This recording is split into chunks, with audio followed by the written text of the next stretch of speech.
The best predictor of who becomes a millionaire is not income. It is a handful of dull habits, and the survey data has said the same thing for 30 years. This is The Next Millionaire Next Door by Stanley Fallaw.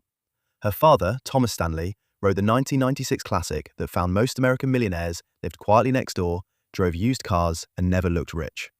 Fallaw ran the research again for a new generation. What she found is oddly reassuring. The first thing the data destroys is the idea that a big salary makes you wealthy.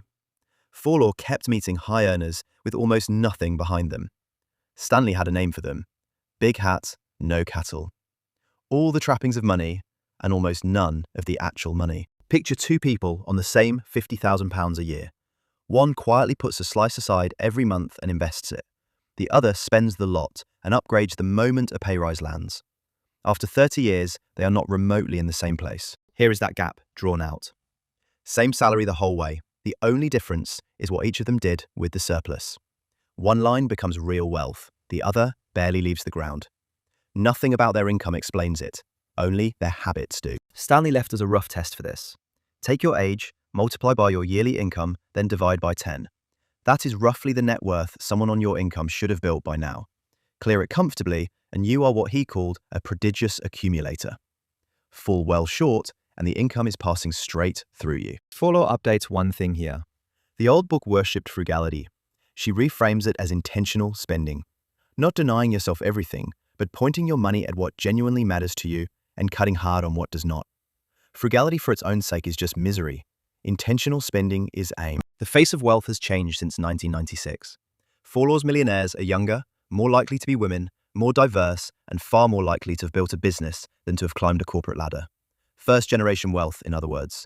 Nobody handed it to them. And the first generation share a habit that sounds far too small to matter. They keep learning about money.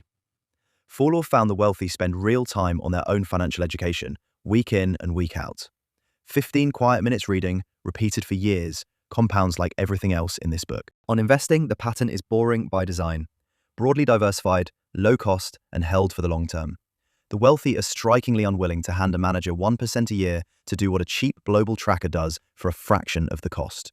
Over decades, that 1% quietly eats a serious slice of the final pot. Two more habits round it out. They build networks and lean on mentors rather than work it all out alone. And they manage risk deliberately, with proper insurance and a diversified base, so one bad year cannot undo 20 good ones.